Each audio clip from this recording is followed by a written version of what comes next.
Hi friends, how are you all? నేను మీ doctor JSV Rayudu. మరి ఈరోజు ఈ యొక్క క్లాస్లో మనం ప్రధానంగా నేర్చుకునేటువంటి అంశం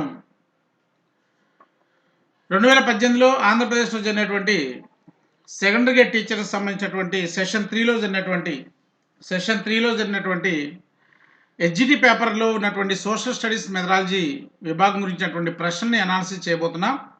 ఇది మనకి 19/1/2019లో సెషన్ త్రీలో జరిగినటువంటి పేపర్ని ఇప్పుడు మనము అనాలిసిస్ చేయబోతున్నాం.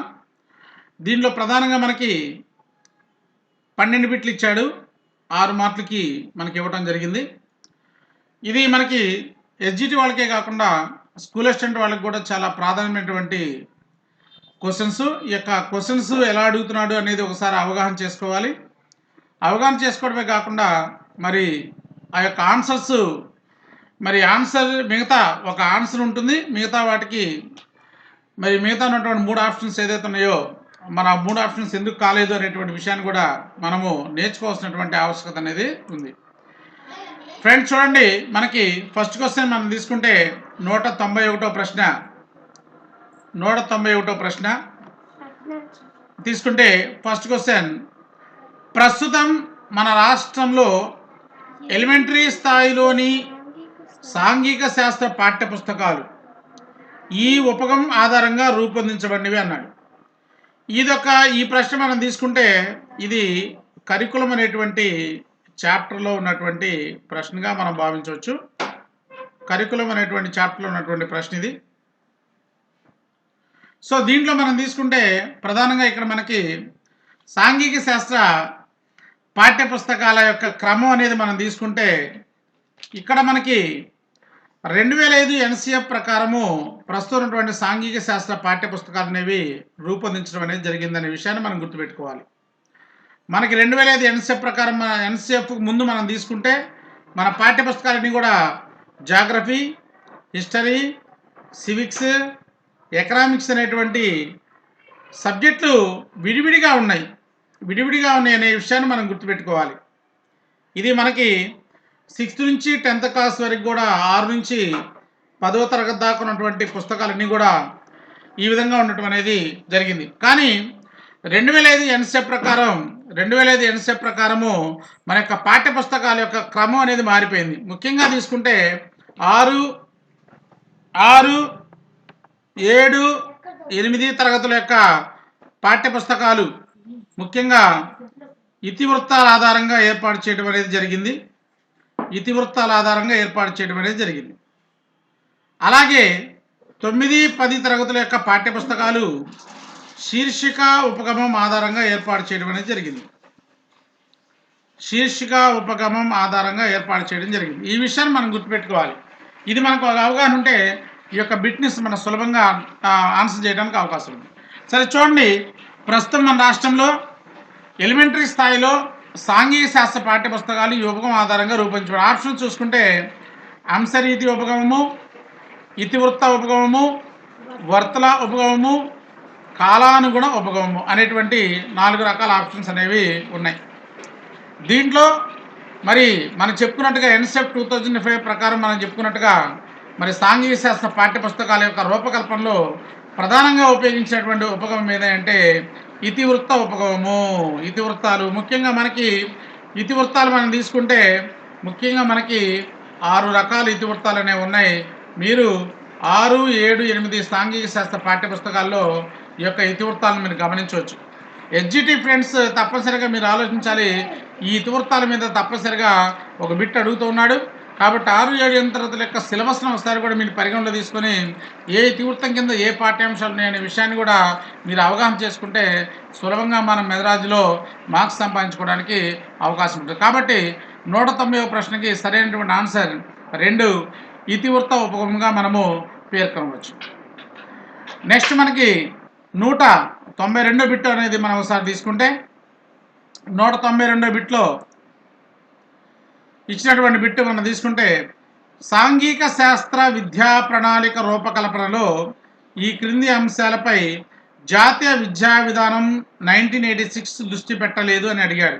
ఇది కూడా మనకి తీసుకుంటే కరికులం అనేటువంటి చాప్టర్ నుంచి అడగడం జరిగింది. కరికులం అనేటువంటి చాప్టర్ నుంచి అడగడం జరిగింది. ఈ విషయాన్ని మనం గుర్తుపెట్టుకోవాలి. మనం ప్రశ్న చూసినామంటే అది మనకి ఏ చాప్టర్ నుంచి వచ్చిందో మనకు ఒక ఐడియా రావాలి. అప్పుడు మాత్రమే మనము ఆ చాప్టర్ సంబంధించినటువంటి విషయాలు మొత్తాన్ని కూడా మనం మెమరైజ్ చేసుకొని సంబంధిత ఆన్సర్ని పెట్టడానికి అవకాశం ఉంటుంది. దీంట్లో ఫస్ట్లో మనం తీసుకున్న ముఖ్యంగా మనం 1986 జాతీయ విద్యా విధానంలో మనం తీసుకుంటే ముఖ్యంగా 10 మౌలిక అంశాలు అనేవి ఉన్నాయి. 10 మౌలిక అంశాలు అనేవి ఉన్నాయి. వీటిని కోర్ ఎలిమెంట్స్ అని చెప్పేసి అంటాం. కోర్ ఎలిమెంట్స్ అని చెప్పేసి అంటాం. కోర్ ఎలిమెంట్స్ అని చెప్పేసి మనం చెప్పుకోవడం అనేది జరుగుతుంది. ఈ 10 మౌలిక అంశాల్లో మరి ఇక్కడ మన ఆప్షన్స్ మనం తీసుకుంటే భారతదేశ స్వాతంత్రోద్యమము, భారతదేశ స్వాతంత్రోద్యమం అనేది మనకి ఉంది. స్త్రీ పురుష సమానత్వం ఉంది. పరిసరాల పరిరక్షణ అనేది ఉంది. చిన్న కుటుంబ భావన ఉంది. శాస్త్రీయ దృక్పథం ఉంది. సమానత్వం ఉంది. రాజ్యాంగంలో పొందుపరిచిన హక్కులు బాధ్యతలు ఉన్నాయి. భారతదేశ సాంస్కృతిక వారసత్వ సంపద ఉంది. అలాగే పౌరుల్లో అసమానతలు, ఇక్కడ పౌరుల అసమానతలు అంటే నెగిటివ్గా ఉంది చూడండి. ఇక్కడ బిట్ అంశం కూడా సాంఘిక సాంస్కృతిక అంతరాల పెంపుదల. సో ఇక్కడ ఉన్నటువంటి ఆన్సర్ ఏంటంటే సాంఘిక అవరోధాల తొలగింపు అనేది ఉంది. సాంఘిక అవరోధాల తొలగింపు అనేటువంటి మౌలిక అంశం అనేది ఉంది. అవరోధాల తొలగింపు అనేటువంటి మౌలిక అంశం అనేది ఉంది. దాన్ని వీడు నెగిటివ్గా ఇవ్వటం అనేది జరిగింది కాబట్టి గుర్తుపెట్టుకోవాలి. సో కాబట్టి ఇక్కడ దృష్టి పెట్టనటువంటి అంశం ఏంటంటే మనకు ఆప్షన్లో 4వ అంశంగా మనం భావించాలి. సో కాబట్టి దీనికి ఆన్సర్ ఆప్షన్ 4గా మనము నిర్ధారణ చేసుకోవాల్సిన ఆవశ్యకత ఉంటుంది. నెక్స్ట్ బిట్ ఒకసారి చూద్దాం. 193వ బిట్లోకి మనం వెళ్తే 193వ బిట్లోకి మనం వెళ్తే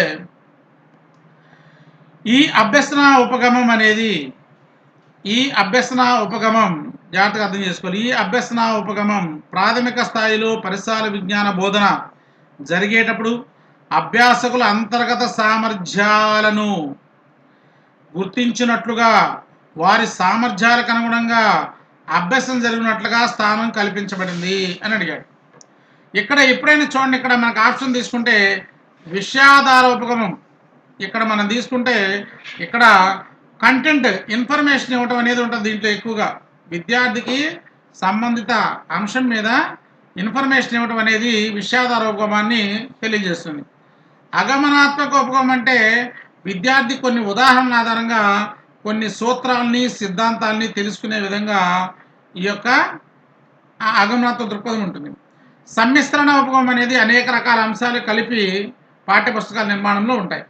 సో ఇక్కడ మనం తీసుకుంటే ఇక్కడ విద్యార్థుల్లో అంతర్గత సామర్థ్యాలు అనేవి అన్నాడు కాబట్టి ఎప్పుడైనా కూడా అంతర్గత సామర్థ్యాలు అనేవి పిల్లవాళ్ళలో నుంచి మనం తీసుకొని రావాలంటే వాడికి ఏదో ఒక పనిని మనం అప్పగించాలి. ఈ పనిని మనం మెదరాజీ పరిభాషలో కృత్యము అని చెప్పేసి చెప్పడం జరుగుతుంది. కృత్యము అని చెప్పేసి మనము చెప్తాం. కాబట్టి ఇక్కడ కృత్యాలు ఎప్పుడైతే మనం ఇస్తామో అప్పుడు పిల్లల్లో ఉన్నటువంటి అంతర్గత సామర్థ్యాలను బహిర్గతం కావడానికి అవకాశం ఉంది. కాబట్టి ఇక్కడ మనకు ఉన్నటువంటి ఆప్షన్లో మనం తీసుకుంటే కృత్యాధార ఉపగమం ద్వారా విద్యార్థుల్లో అంతర్గత సామర్థ్యాలు బహిర్గతం కావడానికి అవకాశం ఉంది. మిగతా అన్నీ కూడా మనం తీసుకుంటే మిగతా 3 అంశాలు కూడా ఎందుకు కావంటే ఇక్కడ మిగతా 3 అంశాల ద్వారా పిల్లవాడికి సంబంధిత పరిజ్ఞానాన్ని పెంచే విధంగా ఈ మిగతా 3 ఉపగమాలు ఉన్నాయి. కృత్యాధార ఉపగమంలో విద్యార్థి నేర్చుకోవడమే కాకుండా విద్యార్థి వాడి యొక్క అంతర్గత సామర్థ్యాలను కూడా మనం గుర్తించడానికి అవకాశం అనేది ఉంటుంది. సో కాబట్టి ఆ విధంగా దాన్ని మనము గుర్తు చేసుకోవాలి. నెక్స్ట్ మనం తీసుకుంటే నెక్స్ట్ బిట్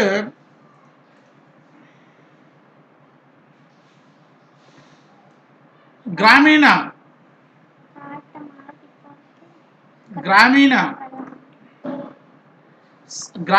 సమాజం అంటే 194 బిట్ ఒకసారి చూద్దాం. గ్రామీణ సమాజం అంటే అతి తక్కువ భౌగోళిక ప్రదేశంలో ఒకే రకమైన జీవన విధానాన్ని కలిగి నివసించే సమూహం అని పేర్కొన్నటువంటి వ్యక్తి ఎవరు? సో ఇక్కడ మనం ఆప్షన్ తీసుకుంటే 4 రకాల ఆప్షన్స్ ఇచ్చాడు. ఏడబ్ల్యూ గ్రీన్, రాల్ఫ్ టైల్డ్, హెరోడోటస్ ఈ విధంగా ఇవ్వడం జరిగింది. సో దీనికి మనకి మెదరాజీ బుక్లో దీనికి సంబంధించినటువంటి నిర్వచనం ఎక్కడ కూడా మన పరిగణలోకి లేదు, కానీ మరి అవుట్ ఆఫ్ సిలబస్ నుంచి ఇవ్వడం జరిగింది. సో ఏడబ్ల్యూ గ్రీన్ అని చెప్పేసి మనం చెప్పుకోవచ్చు. నెక్స్ట్ 195వ బిట్ మనం తీసుకుంటే 195వ బిట్ మనం తీసుకుంటే ఒక 8వ తరగతి ఒక 8వ తరగతి విద్యార్థి జనాభా పెరుగుదల గురించిన వివరాలు రేఖీయ చిత్రాల రూపంలో గీచి విశ్లేషించి ఫలితాల గురించి వ్యాఖ్యానించగలుగుతాడు. ఇది సూచించేటువంటి సామర్థ్యం. ఇక్కడ ఏమన్నా అంటే ఒక విద్యార్థి జనాభా పెరుగుదల గురించినటువంటి వివరాలను రేఖీయ చిత్రాల రూపంలో గీచి, అంటే ఇక్కడ ఆ యొక్క సమాచారాన్ని, ఇక్కడ విద్యార్థి సమాచారాన్ని సేకరించాలి. ఇక్కడ సంబంధిత రేఖీయ చిత్రం గీయాలంటే సమాచార సేకరణ జరగాలి. సమాచార సేకరణ జరగాలి.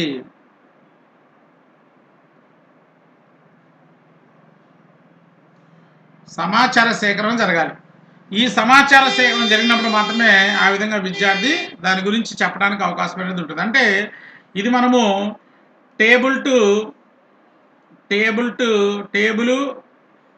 గ్రాఫ్ సంబంధించినటువంటి ప్రశ్నగా మనం భావించవచ్చు. సంబంధిత సమాచారాన్ని విద్యార్థి విశ్లేషణ చేసి రేఖీయ చిత్రాల రూపంలో, రేఖీయ చిత్రం అంటే గ్రాఫ్ రూపం, రేఖీయ చిత్రం అంటే ఇక్కడ మనం తీసుకోవచ్చు గ్రాఫ్ అని చెప్పేసి మనం తీసుకోవచ్చు. గ్రాఫ్ రూపంలో చెప్పాడు. ఎప్పుడైనా కూడా విద్యార్థి సంబంధిత సమాచారాన్ని సేకరించి గ్రాఫ్ రూపంలో వ్యక్తం చేస్తే, అంటే గ్రాఫ్ టేబుల్ అనేటువంటి వచ్చిందంటే మనం గుర్తుపెట్టుకోవాలి అది సమాచార సేకరణ నైపుణ్యాలకు సంబంధించినటువంటి అంశంగా మనం గుర్తుపెట్టుకోవాలి. మరి ఇక్కడేంటి విషయావగాహన ఎందుకు కాదు, సమకాలీన అంశాలపై ప్రతిస్పందన ఎందుకు కాదు, ప్రశంసా సున్నితత్వం ఎందుకు కాదు అంటే విషయావగాహనలో విద్యార్థి భేదాలు చెప్పడం, పోలికలు చెప్పడం, ఉదాహరణలు ఇవ్వడం, విశ్లేషణ చేయడం, సంశ్లేషణ చేయడం, ఊహించడం, అదేవిధంగా వర్గీకరణ చేయడం, ఉదాహరణలు ఇవ్వడం, అనువదించడం, ఇలాంటి అంశాలన్నీ కూడా దీంట్లో ఇవ్వడం అనేది జరుగుతుంది. కాబట్టి దానికి సంబంధించినటువంటి అంశాలన్నీ కూడా ఇక్కడ ఆడ లేవు. ఇంకో డౌట్ రావచ్చు, ఇక్కడ వ్యాఖ్యానించగలుగుతాడు అన్నాడు కాబట్టి ఇక్కడ మీరు మరి ఇక్కడ మన విద్యా ప్రమాణాలు రెండోది అని చెప్పేసి అనుకుంటారు. కానీ ఇక్కడ పైన ఉన్నటువంటి ఇన్ఫర్మేషన్ మనం తీసుకుంటే వివరాలు సేకరించి రేఖీయ చిత్రంలో అంటే గ్రాఫ్ ద్వారా ఇక్కడ విద్యార్థి తెలియజేస్తున్నాడు. ఇక్కడ గ్రాఫ్ను బట్టి అది తగ్గిందా పెరిగిందా అనేది చెప్తున్నాడు కాబట్టి, గ్రాఫ్ ద్వారా చెప్తున్నాడు కాబట్టి ఇది మనకేమవుతుందంటే సమాచార సేకరణ నైపుణ్యాలు అవుతుంది. అలా కాకుండా విద్యార్థి ఒక పారాగ్రాఫ్ ఆధారంగా వ్యాఖ్యానించగలిగితే అది ఇచ్చిన అంశాన్ని చదివి అర్థం చేసుకుని వ్యాఖ్యానించడంగా మనం చెప్పొచ్చు. అలాగే మనం అర్థం చేసుకోవాలి.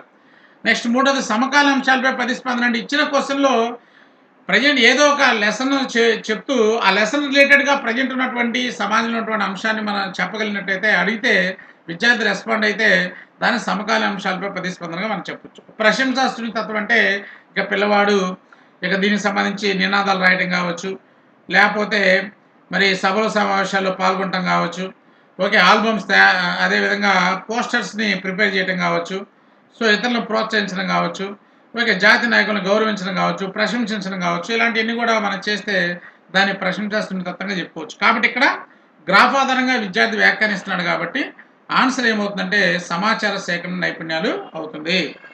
రెండోది ఆప్షన్ రైట్ అవుతుంది. నెక్స్ట్ 196వ ప్రశ్న ఒకసారి తీసుకుంటే 7వ తరగతి పూర్తి చేసిన ఒక విద్యార్థి, జాగ్రత్తగా అర్థం చేసుకోవాలి. మెథడాలజీ విభాగంలో మనం మెయిన్గా దృష్టి పెట్టాల్సింది ఏంటంటే క్వశ్చన్ని జాగ్రత్తగా చదవాలి. క్వశ్చన్ని జాగ్రత్తగా చదివి సంబంధిత విషయాన్ని మనం బాగా అర్థం చేసుకోవాలి. విద్యార్థి ఎటువంటి ఖర్చు లేకుండా అతి తక్కువ ఖర్చుతో ప్రతిభావంతమైన రీతిలో ఈ క్రింది వాటికి చెందిన భావనలను అవగాహన చేసుకుంటకు రిలీఫ్ మ్యాప్లను తయారు చేయుట. ఇది టీచింగ్ ఎయిడ్స్ సంబంధించింది, టిఎల్ఎం సంబంధించినటువంటి ప్రశ్న.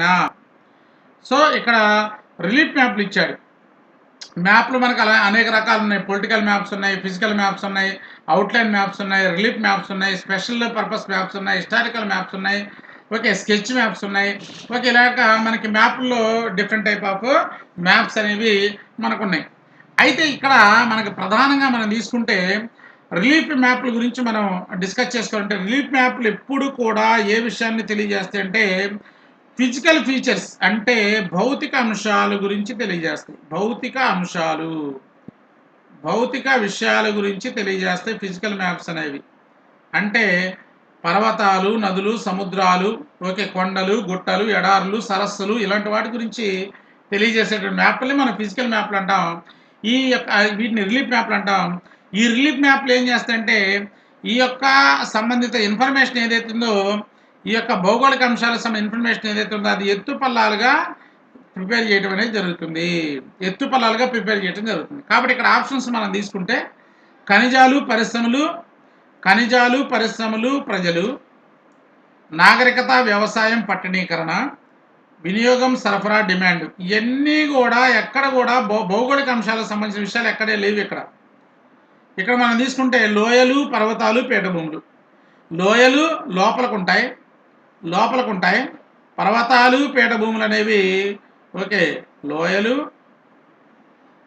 పర్వతాలు,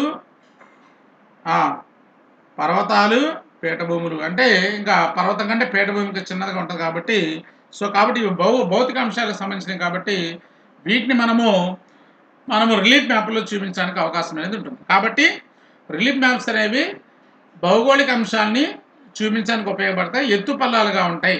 వీటిని మనం 3 డైమెన్షనల్ మ్యాప్స్ అని కూడా మనం చెప్పడానికి అవకాశం అనేది ఉంది. కాబట్టి ఆన్సర్ వచ్చేలేకి 4 అవుతుంది. నెక్స్ట్ 197 అనేది మనం తీసుకుంటే 197 ప్రశ్న మనం తీసుకుంటే ఇక్కడ ఈ క్రింది లక్షణాలు పాఠశాలలో సాంఘిక శాస్త్ర ఉపాధ్యాయుడిని ఇతర ఉపాధ్యాయుల నుండి వేరు చేస్తాయి అన్నాడు. ఈ క్రింది లక్షణాలు పాఠశాలలో సాంఘిక శాస్త్ర ఉపాధ్యాయుడిని ఇతర ఉపాధ్యాయుల నుంచి వేరు చేస్తాయి అన్నాడు. ఇక్కడ తప్పనిసరిగా ఉపాధ్యాయుడు అంటే ప్రతి ఉపాధ్యాయుడికి కూడా కొన్ని లక్షణాలు అనేవి ఉండాలి. ప్రతి ఉపాధ్యాయుడికి కొన్ని లక్షణాలు ఉంటాయి. ప్రతి ఉపాధ్యాయుడు కొన్ని లక్షణాలు కలిగి ఉండాలి. అలా అని చెప్పేసి అలా లక్షణాలు కలిగి ఉంటేనే భాషా ఉపాధ్యాయుడు కొన్ని ప్రత్యేకతలు కలిగి ఉండాలి. అదేవిధంగా గణిత ఉపాధ్యాయుడు కొన్ని ప్రత్యేకతలు కలిగి ఉండాలి. అదేవిధంగా సైన్స్ ఉపాధ్యాయుడు కొన్ని ప్రత్యేకతలు కలిగి ఉండాలి. అదేవిధంగా సాంఘిక శాస్త్ర ఉపాధ్యాయుడు కూడా కొన్ని ప్రత్యేకతను కలిగి ఉండాలి మిగతా వాళ్ళకంటే. ఇక్కడ ఆ అంశాన్ని బేస్ చేసుకుని ఇక్కడ మనకి క్వశ్చన్ అడగడం జరిగింది. ఈ క్రింది లక్షణాలు పాఠశాలలో సాంఘిక శాస్త్ర ఉపాధ్యాయుడిని ఇతర ఉపాధ్యాయుల నుంచి వేరు చేస్తాయన్నాడు. సరే, ఆప్షన్స్ ఒకసారి తీసుకుంటే విద్యార్హతలు, సహనము మరియు విషయ పరిజ్ఞాన సామర్థ్యాలు ఇది అందరికి ఉండాలి. ప్రతి ఉపాధ్యాయుడికి ఇక్కడ ఏదైతే మనం చెప్పుకున్నామో ప్రతి ఉపాధ్యాయుడికి ఇవన్నీ కూడా ఉండాలి. విద్యార్హతలు ఉండాలి, సహనం ఉండాలి, విషయ పరిజ్ఞాన సామర్థ్యాలన్నీ కూడా ఉండాలి. రెండోది తీసుకుంటే నిజాయితీ, విశ్వసనీయత మరియు సమగ్రాభివృద్ధి ఇది కూడా ప్రతి ఒక్క ఉపాధ్యాయుడికి ఉండాలి. నిజాయితీ, హానెస్ట్గా ఉండాలి, నమ్మకం ఉండాలి, సమగ్ర అభివృద్ధి, ఆల్రౌండ్ డెవలప్మెంట్ కూడా ఉపాధ్యాయుల్లో ఉండాలి. ఇది ప్రతి ఒక్క ఉపాధ్యాయుల్లో ఉండాలి. నాలుగోది తీసుకుంటే అంకిత భావం, విద్యార్హతలు మరియు భావనా సామర్థ్యాలు. ఇవి కూడా ప్రతి ఉపాధ్యాయుడికి ఉండాలి. అంకిత భావం ఉండాలి, విద్యార్హతలు ఉండాలి. ఇవి కూడా ప్రతి ఉపాధ్యాయుడికి ఇక్కడ మనం ఎవరికైతే చెప్పుకున్నామో ప్రతి ఉపాధ్యాయుడికి ఉండాలి. ఇక్కడ మనం తీసుకుంటే ప్రస్తుతాన్వయం, మానవ సంబంధాలు మరియు వర్తమాన సమకాలీన విషయాల గురించినటువంటి విస్తృత పరిజ్ఞానం అన్నాడు. ఎందుకు మూడోది ఆన్సర్ కరెక్ట్ అవుతుంది అంటే ఇక్కడ ఎందుకు ఇది కరెక్ట్ అయిందంటే మూడో ఆన్సర్ ఎందుకు కరెక్ట్ అయిందంటే ప్రధానంగా మనము ఇక్కడ సాంఘిక శాస్త్రం అనేది ప్రధానంగా సమాజం గురించి తెలియజేస్తుంది. సమాజంలో ఉన్నటువంటి వ్యక్తుల గురించి తెలియజేస్తుంది. సమాజంలో ఉన్నటువంటి వ్యక్తుల మధ్య ఉన్నటువంటి మానవ సంబంధాల గురించి తెలియజేస్తుంది. మానవ సంబంధాలు, సమాజంలో ఉన్నటువంటి మానవ సంబంధాల గురించి తెలియజేస్తుంది. కాబట్టి ఇక్కడ సాంఘిక శాస్త్రం అనేది సమాజం గురించి, వ్యక్తుల గురించి, మానవ సంబంధాల గురించి తెలియజేస్తుంది అనేది మనం జనరల్గా సాంఘిక శాస్త్ర పరిచయం అనేటువంటి పాఠ్యాంశంలో నేర్చుకుంటాం బేసిక్స్లో. అయితే ఇక్కడ ఈ సమాజం అనేది ఏదైతే ఇప్పుడు మనం సమాజం అనుకుంటున్నామో ఈ సమాజం అనేది నిరంతరం మారుతూ ఉంటుంది. ఈ వ్యక్తులు కూడా నిరంతరం మారుతాడు. సమాజం మారితే వ్యక్తి మారుతాడు, వ్యక్తి మారితే సమాజం మారుతున్నారు, మానవ సంబంధాలు కూడా మారుతూ ఉంటాయి.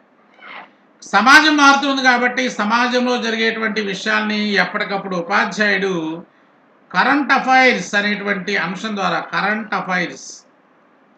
కరెంట్ అఫైర్స్ అనేటువంటి భావనలు అంటే నిత్యం కూడా ఉపాధ్యాయుడు న్యూస్ పేపర్ రీడింగ్ చేసుకోవాలి. న్యూస్ పేపర్ రీడింగ్ చేయాలి. రోజు ఉపాధ్యాయుడు ఉదయం తినపోయినా ముందు న్యూస్ పేపర్ చదవాలి. సమాజంలో, ప్రపంచంలో, దేశంలో మరి జరిగేటువంటి సామాజిక మార్పులు ఏదైతే ఉన్నాయో ఉపాధ్యాయుడు తెలుసుకొని దాన్ని ప్రస్తుత పాఠంలో అన్వయించి మనం బోధించాలి. అందుకే ఇక్కడ నుండి ప్రస్తుత అన్వయం ఏది ఆ కరెంట్ అఫైర్స్ని ప్రస్తుత పాఠంలో అన్వయించి మనం బోధించడం, మానవ సంబంధాలు మరియు వర్తమాన సమకాలీన విషయాల గురించిన విస్తృత పరిజ్ఞానం అనేది ఉపాధ్యాయుడికి ఉండాలి. అందుకే సాంఘిక శాస్త్ర ఉపాధ్యాయుడు నిత్య వార్తాహరుడు, విస్తృత స్థాయి యాత్రికుడు అంటారు. నిత్య వార్తాహరుడు ఎవరయ్యా అంటే నిత్య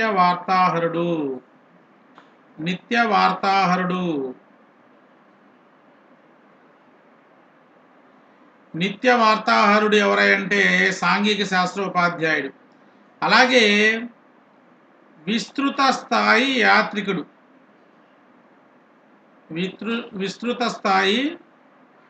యాత్రికుడు, అంటే సాంఘిక శాస్త్రం ప్రధానంగా సమాజానికి సంబంధించిన విషయాల గురించి తెలియజేస్తుంది కాబట్టి సాంఘిక శాస్త్ర ఉపాధ్యాయుడు నిత్యం కూడా చుట్టూ ఉన్నటువంటి అనేక రకాల అంశాన్ని తిరిగి తెలుసుకోవాలి. అందుకే నిత్య వార్తాహరుడు, విస్తృత స్థాయి యాత్రికుడు అని చెప్పేసి మనం చెప్తూ ఉంటాం. కాబట్టి దీనికి ఆన్సర్ 3వదిగా మనం చెప్పుకోవచ్చు. నెక్స్ట్ 198వ బిట్ మనం తీసుకుంటే 198 అనేది మనం తీసుకుంటే జాగ్రత్తగా అర్థం చేసుకోవాలి. ఇది ఆర్టీ యాక్ట్ నుంచి అడిగాడు. ఆర్టీ యాక్ట్ తప్పనిసరిగా ప్రతి పేపర్లో కూడా ఆర్టీ యాక్ట్ గురించి ఒక బిట్ అడుగుతున్నాడు. ఆర్టీ యాక్ట్లో ఉన్నటువంటి 7 అధ్యాయాలు కానీ 38 సెక్షన్లు కానీ ఇవన్నీ కూడా చాలా జాగ్రత్తగా అర్థం చేసుకోవాలి, అవగాహన చేసుకోవాలి. ఒక పాఠశాల 7వ తరగతి విద్యార్థులకు బోర్డు పరీక్షలు నిర్వహించి కొంతమంది విద్యార్థులను పై తరగతులు పంపకపోవడం అనేది ఆర్టీఈ 2009 చట్టంలో ఈ కింది అధ్యాయంలోని సెక్షన్ ప్రకారము చట్ట ఉల్లంఘన కిందకే వస్తుంది అన్నాడు.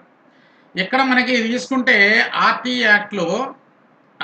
యాక్ట్లో ఏదైతే ఉందో ఆర్టీ యాక్ట్ ప్రకారం ఏంటంటే 8వ తరగతి దాకా 8th క్లాస్ ఏదైతే ఉందో 8th క్లాస్ వరకు నో ఎగ్జామ్స్ అనమాట.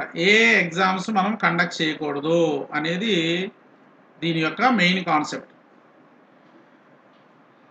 కాబట్టి ఇక్కడ ఏమన్నాడు, ఇక్కడ ఆల్రెడీ ఎగ్జామ్ కండక్ట్ చేసి కొంతమందిని ఏం చేశాడు వాడు, ఇక్కడ పాస్ ఫెయిల్నిగా నిర్ధారించాడు. మరి చేయటం తప్పు కదా, పాస్ ఫెయిల్గా నిర్ధారణ చేయడం తప్పు కదా అకార్డింగ్ టు ఆర్టీ యాక్ట్ ప్రకారం.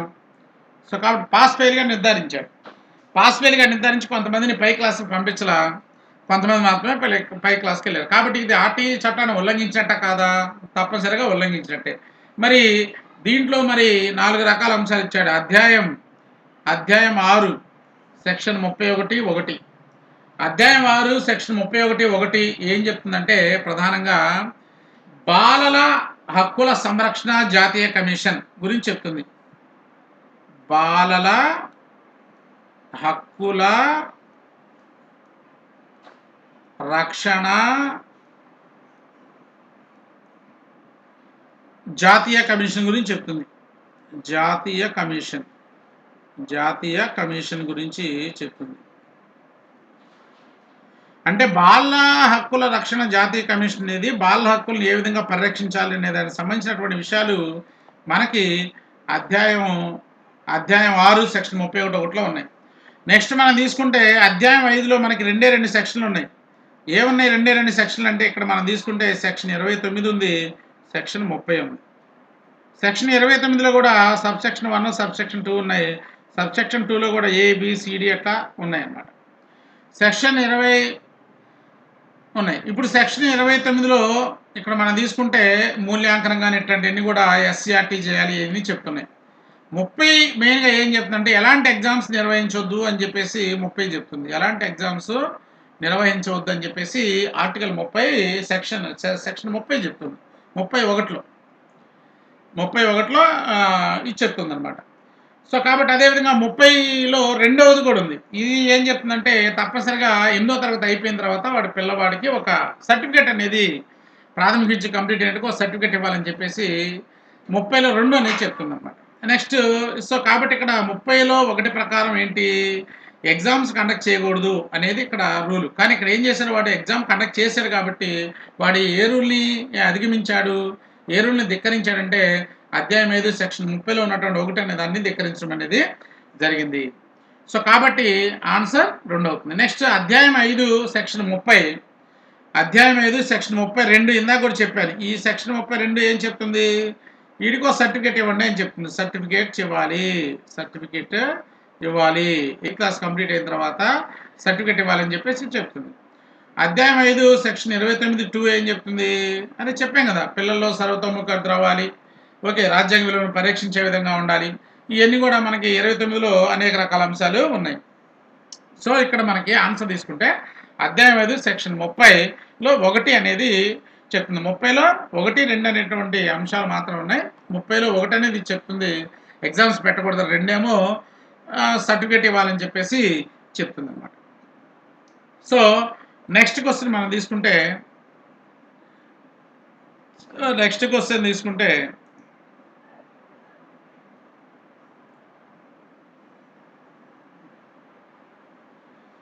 తరగతి గదిలో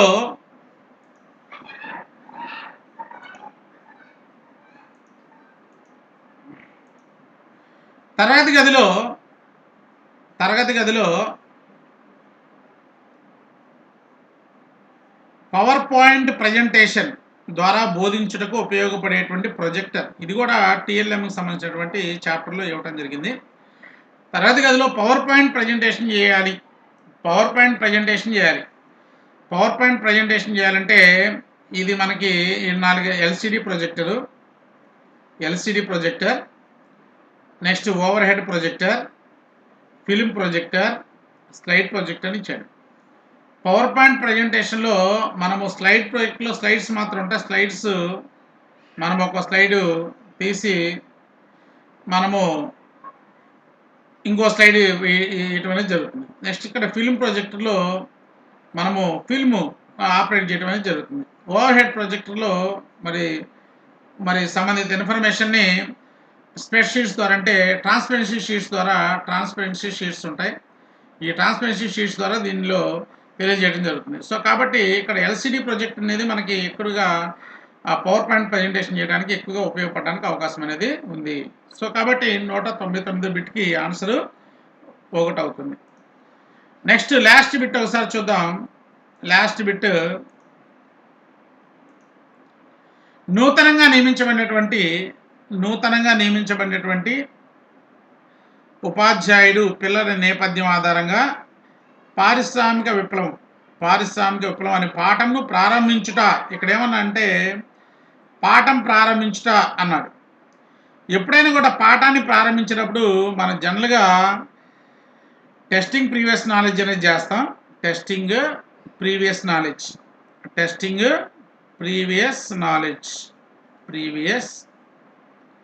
నాలెడ్జ్ అనేది మనం చేస్తాం. అంటే పూర్వజ్ఞాన పరిశీలన చేస్తాం. తర్వాత ఏం చేస్తాం, జనరల్గా మోటివేషన్ చేస్తాం.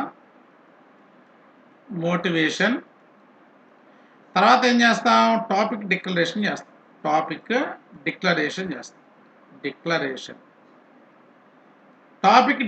చేస్తాం. ఇది ప్రధానంగా మన హెర్బార్ట్ స్టెప్స్ ప్రకారం ఎవరైనా కూడా ఉపాధ్యాయుడు, కొత్త ఉపాధ్యాయుడైనా పాత ఉపాధ్యాయుడైనా వీటి ప్రకారం మనం సైకాలజికల్ థియరీలో మన ఏదైతే తారనకి చెప్పాడో సంసిద్ధత నియమం,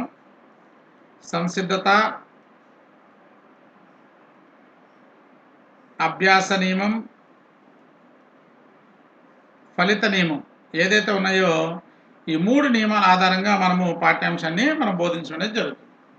సో ఇక్కడ పాఠాన్ని ప్రారంభించేటప్పుడు మామూలుగా అయితే మనకి ఈ విధానాన్ని మనం ఫాలో అవుతున్నాం. కానీ ఇప్పుడు ఏంటంటే పాఠం ప్రారంభించేటప్పుడు మనకి ఇప్పుడు కొత్త వచ్చిన ఎన్సెట్ 2005 ప్రకారం అకాడమిక్ స్టాండర్డ్స్ని సాధించే విధంగా, అంటే విద్యా ప్రమాణాలు సాధించే విధంగా పాఠ్య బోధనా క్రమం అనేది మారిపోయింది. ఫస్ట్ పలకరింపు అనేది ఉంటుంది. తర్వాత మైండ్ మ్యాపింగ్ అనేది ఉంటుంది. మైండ్ మ్యాపింగ్ అనేది మనం చేయాలి. తర్వాత శీర్షిక ప్రకటన అనేది మనం చేయాలి. ఇవి కొత్తగా వచ్చినటువంటి అంశాలు. ఇవేమో పాత అంశాలు, ఓల్డ్ అనమాట. ఇవి ఓల్డ్, ఇదేమో న్యూ. సో కాబట్టి ఇక్కడ నూతనంగా నియమించబడిన ఉపాధ్యాయుడు, ఇక్కడ మనం ఆప్షన్ తీసుకుంటే వాద సంవాదం. అంటే ఇక్కడ వాద సంవాదం చేయమన్నాడు. డిబేట్స్, చదువుట ప్రతిస్పందించుట, ఇది చేయకూడదు. నెక్స్ట్ మైండ్ మ్యాపింగ్, తరగతి కార్యశాల. ఈ వర్క్షాప్స్ అనేవి అంతా కూడా అయిపోయిన తర్వాత చేయాలి. ఏదన్నా ఒక అంశానికి సంబంధించి మనం వర్క్షాప్ అనేది చేస్తాం. సో కాబట్టి ఇక్కడ మనం ప్రారంభంలో మనం చేయాల్సినటువంటి ఏంటంటే మైండ్ మ్యాపింగ్ అనేది చేయాలి. ఏంటి మైండ్ మ్యాపింగ్ అంటే, ఏదైనా ఒక అంశానికి సంబంధించి విద్యార్థి యొక్క ఆలోచనలను తెలుసుకోవడం. ఇది ఒక ఇంటరాక్టివ్ మెథడ్ అనమాట. పిల్లలతో ఇంటరాక్ట్ అవ్వడం, వాళ్ళ ఆలోచనలు రేకెత్తించి వాళ్ళ యొక్క ఆలోచనలను మనం ఏం చేయాలి, ఇలా అంశం చుట్టూ మనము రాసి చివరికి మనం ఏం చేయాలంటే దానికి సంబంధించినటువంటి ఒక కంక్లూజన్ అనేది మనం ఇవ్వాలి.